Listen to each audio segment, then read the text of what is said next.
Do you want to develop consistent good habits like reading, going to the gym every day, learning new languages, or practicing new instruments?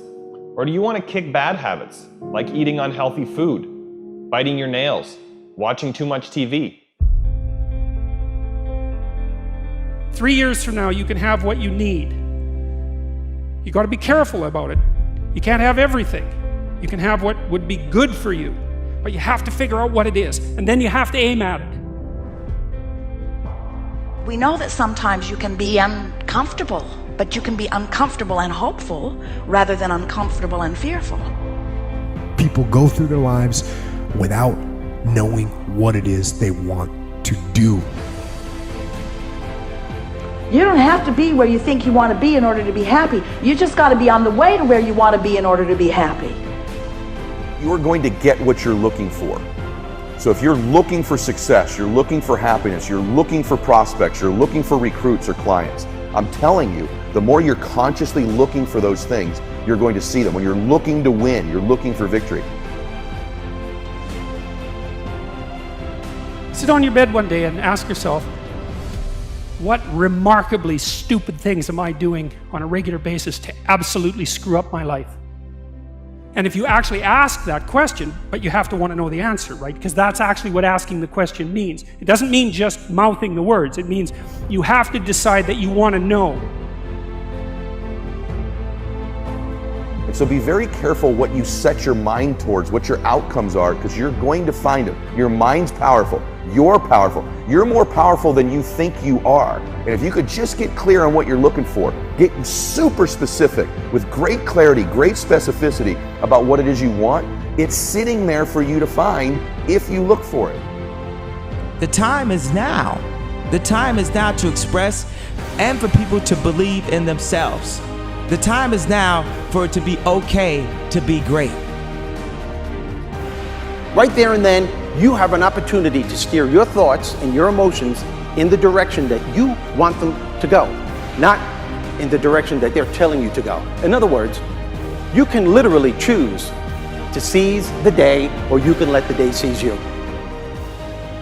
If you're fearful all the time, your point of attraction is very far from what you really want. If you're ornery all the time, or a lot of the time, your point of attraction is different from what you want. Your emotions are your indicator of what you're doing vibrationally. Have you been listening to us long enough to sort of understand what we mean by that? Don't worry about what needs to be done. Think about who you have to be in order to get it done. Did you ever have a dream that was so big that you thought it was almost impossible to achieve? I've had those dreams. And while not every dream has become a reality, along the way I learned a powerful approach of picturing that has helped me achieve most. Since that day, I've had other dreams, other big dreams. And in each case, I would picture where I wanted to be, and I would visualize what I would be doing and who I would be doing with when I got there.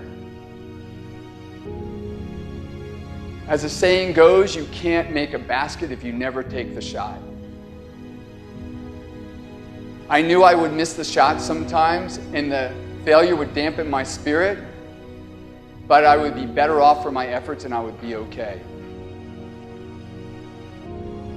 People are addicted to all kinds of things, substances, but one of the greatest addictions, or rather the greatest addiction, you never read about it in the papers, because the people who are addicted to it don't know it. It's the addiction to thinking. It's actually addictive. Can't stop thinking. It's like can't stop drinking, can't stop smoking, can't stop eating, can't stop thinking. You have the option of taking it hard or taking it easy, of making the worst of it or making the best of it, of giving it your undivided attention, of giving it very little of your attention. You have more control over your focus than most of you have been exercising. And when you begin caring about how you feel more than everything else put together, so that you exercise your ability to focus upon things that do feel good, you begin to discover that in every particle of the universe there is that which is wanted and lack of it. My visualization has helped me achieve most of my goals. And what I learned along the way is it didn't take twice as much effort. It only took an extra 10%. When we fail, life continues as it is.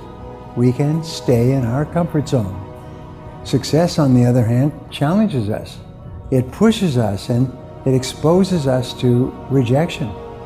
How are we going to manage this new success? If you're not happy, you're not successful.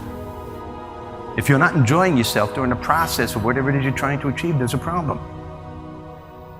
To me, the biggest disease on this planet is unhappiness. And the reason why people are unhappy is because we have a tendency to keep focusing, as I said, on what we don't have and what's not working in our lives, instead of allowing ourselves to shift our focus and our way of thinking. People always want to be like, follow your dreams, follow your dreams, follow your dreams. My dream was always to be a rap artist, right? But I had to get a job. So I had to focus on my job. And then I made money to follow my dream. One of the main reasons that people don't get what they want is because they don't actually figure out what it is. And the probability that you're going to get what would be good for you, let's say, which would even be better than what you want, right? Because, you might be wrong about what you want easily. But maybe you could get what would really be good for you. You have the freedom to think anything you want. You were born extremely confident. You came into this world knowing how wonderful you are. So choose new thoughts to think about yourself, and choose new words to tell yourself how magnificent you are, and that you deserve all the good that life has to offer. First thing in the morning and last thing in the evening, I want you to look into your eyes and say, I love you. I really love you. Your first goal, this is what I'm suggesting, your first goal when you open up your eyes should be to focus on the things that ignite your spirit and bring you joy. I want you to focus on the things that you appreciate in your life, the things that you're grateful for. I don't care who it is or what it is. Maybe it's the person lying next to you. Maybe you're thinking of your children. Maybe you're thinking of the dog or the cat lying by the side of the bed, a particular goal that you achieved. Maybe there's an event coming up on the weekend. Maybe you're meeting with your friends for lunch. You see, folks, it doesn't matter who it is or what it is. There's always something to be grateful for, to appreciate. And what I'm asking you to do in those few moments before you crank and get into your day is to focus on these things. Then why am I asking you to do this? Because an attitude of gratitude simply makes you feel good. And feeling good is the fuel that drives motivation. We've all made wrong choices and done things that we knew were not the best. It's one thing when other people do us wrong. We had a bad break. It wasn't our fault. We can have faith that God will restore. He'll pay us back. But when we bring the trouble on ourselves, when we blow it, it's easy to live in regrets, thinking that God's not going to help us. We made the mess. But here's the beauty. God knew you would mess up before He called you. He knew we would get off course, at times give in to temptation. He didn't base His plan for your life on you making perfect decisions.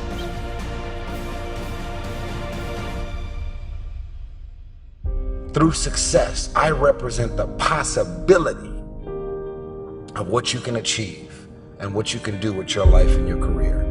Other people's success represents the possibility of what you can do. Those are the records that you can sell. Those are the type of tours that you can do. Those are the kind of songs that you can produce and the songs that you can write. Those are the millions of dollars that you can get, or billions. Those are the type of architectural drawings and buildings that you can build. Those are the type of books that you can sell. Everybody else's success represents the possibility of what you could do.